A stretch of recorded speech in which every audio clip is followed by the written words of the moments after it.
What's good, bro? It could all be so simple. You know, For sure. you know, This is on you. you start with a pause because when you're starting something new or you're beginning it again, it's like where do I start with something that we've done before? I like the flip there. I like the flip there.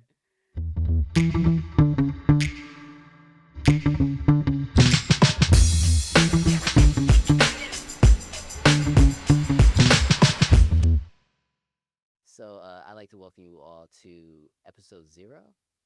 Yeah, I think this episode 0 of season 2. There we go. I think of the opening scene at this point. This is a breath of fresh air. I think Yeah. when it comes to the opening scene, as you see the set is a completely different feel now.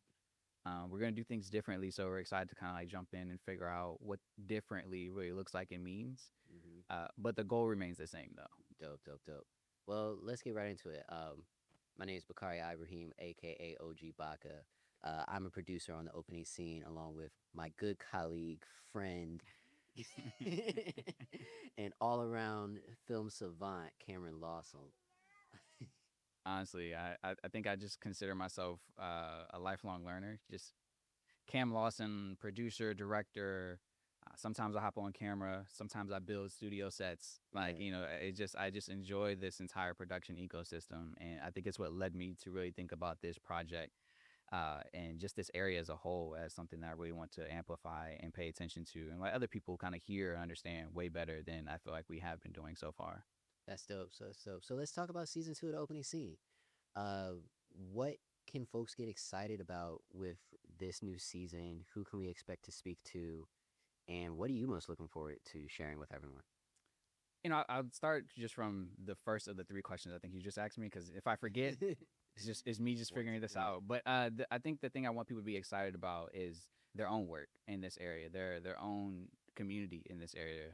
The purpose of this entire show is really just to amplify the DMV's TV, film, and theater ecosystem. So when I say the ecosystem, and when you ask the question about what can we potentially see on this show, we're talking to directors, we're talking to writers, producers.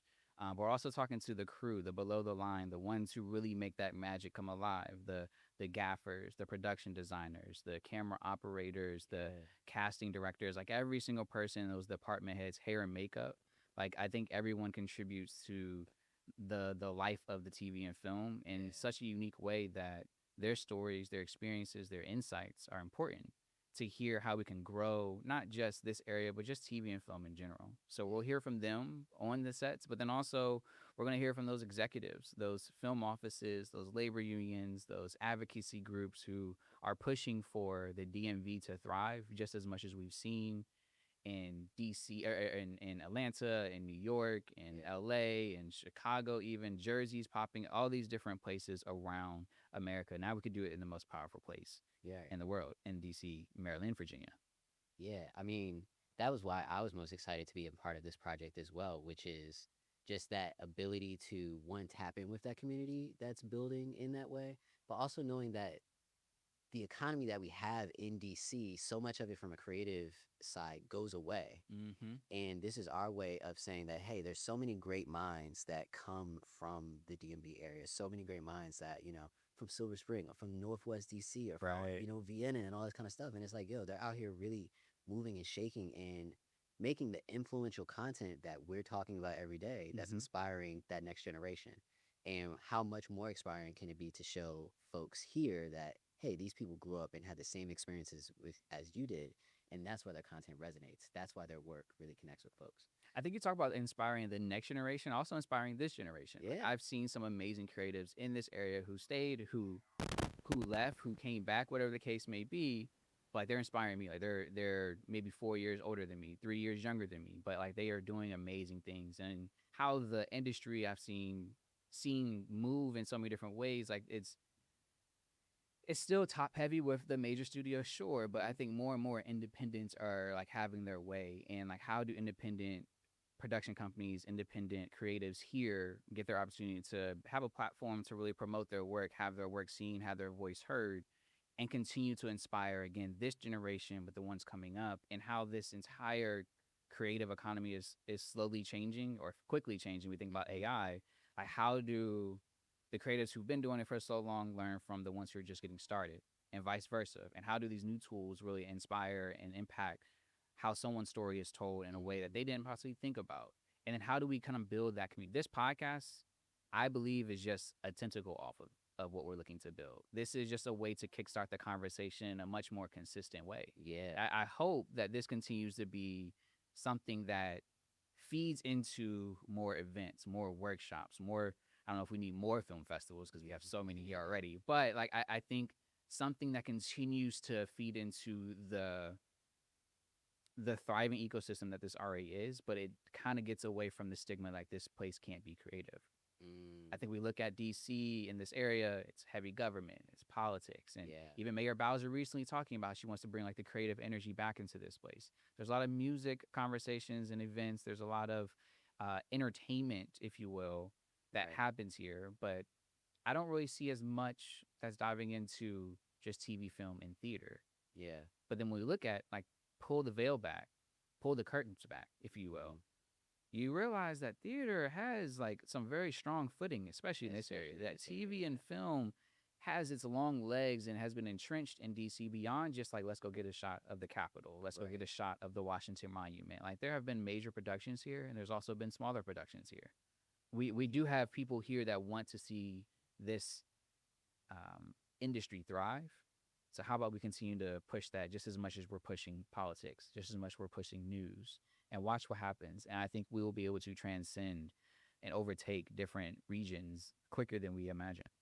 Man, I'm so excited to even like hear that. So, who are some folks that we can expect to like have on, this season? Any names that you can drop for us to get the folks excited? I don't know who's gonna get excited about who, right? I think the thing I'm excited about is to bring a spotlight, bring a platform to every single part of the ecosystem. So much we hear from like the people who are on the camera when they're the actor and the actress. So often we see the director's name and they're having the conversations, but we never might hear from a gaffer. We never might hear from a casting director. We might hear from the roof carters when it comes to costume designing, but there's so many different people who like she might have inspired that are here, who might work on her team that are here.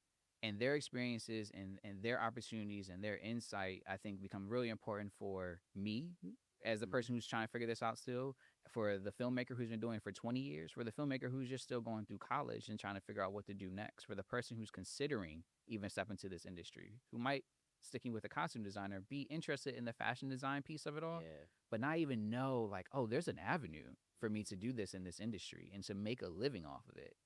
But now you hear somebody on this set And now who's in this area Yeah. that I can go talk to, that I can go shadow, that I could possibly connect with. So I'm excited about everyone. I'm excited to talk to the film offices. I'm excited to talk about tax incentives and talk about permits. Well, I agree with you because that's the stuff that people need to know that it's something that can invest in. 1000%. I mean, I even think back for myself, you really only think, oh, can I act or, can I be, do I host things? But you don't really think about all the jobs, even me being a producer, being on the business end and knowing how the money moves or just how the creative comes to life. Like, that's an office job, but I'm still in creative as someone who's loved 1000. movies and film and content my entire life. So I share that excitement. You bring up a great point, though. This is show business. And so, as much as we might see and hear about the show, the talented actors, again, like the director's vision, the amazing shots from the DP, what about the business? Yeah. And so, what happens when producers, young and up and coming, people are just stepping into it, might have a 30-year career in something else and want to step into this creative atmosphere, want to understand the business side of it? Well, shoot, we got film office people here to understand this exact area. So I'm excited, again, about it all. That's dope. And it's so much easier now. Yeah. And season 1, I'll admit, really ambitious. I really wanted to sell this idea of let this be like a digital series. Let's get onto like an MPT, like a PBS member station, or to get some half-hour airtime, if you will. Yeah. And it was fun going to the different sets around the area. It was just very intensive for me to do this, not by myself. I had some amazing help. Shout out to my boy Sed, who's shouted up for me in every single different way, and the amazing people we got to like hang out with and record with. Shout out to you and Candor Studios and Candor Labs. Like, we're being able to do a lot of our filming here, and the amazing people we talked to in season 1. This fits we built something that feels comfortable, hopefully, for people to come and talk. Yeah. but then also we allow them to talk. We're not gonna have the 2 hour conversations. We're not Joe Rogan. We're not like the Pat McAfee show and stuff like that. But I still think you'll be able to get something more tangible to walk away with in season 2 and beyond than what we were able to do in season 1. Dope, man. Well, let's remind the folks when they can watch, when they can expect to see new episodes coming out, how often, and when the first episode is coming. When the For season sure. started. So season started. I'm not gonna put my foot in my mouth just yet. We're gonna figure that out. However, we do have this cadence that we want this to be a weekly thing, and possibly 2 episodes a week will grow to keep it consistent. And I think there's enough creative energy here that hopefully gets us to that point. But we're pushing for every Tuesday each Okay. week to have something that drops, to be a 30 or 40-minute conversation, and then we'll grow to do more in-person events. We'll get to workshops. We'll get to events that kind of bring the community together. We're not just coming together just to show up. It's going to be intentional conversations. It's going to be intentional connections that are happening. But first, we just want to get these conversations Just going. want to get the conversations going. Yeah. Well, that's a bet. Well, I guess with that, we want to get these conversations going. So look out for the next episode, the first episode of season 2 of the opening scene, coming very soon. Coming soon. This is fun. That was fun.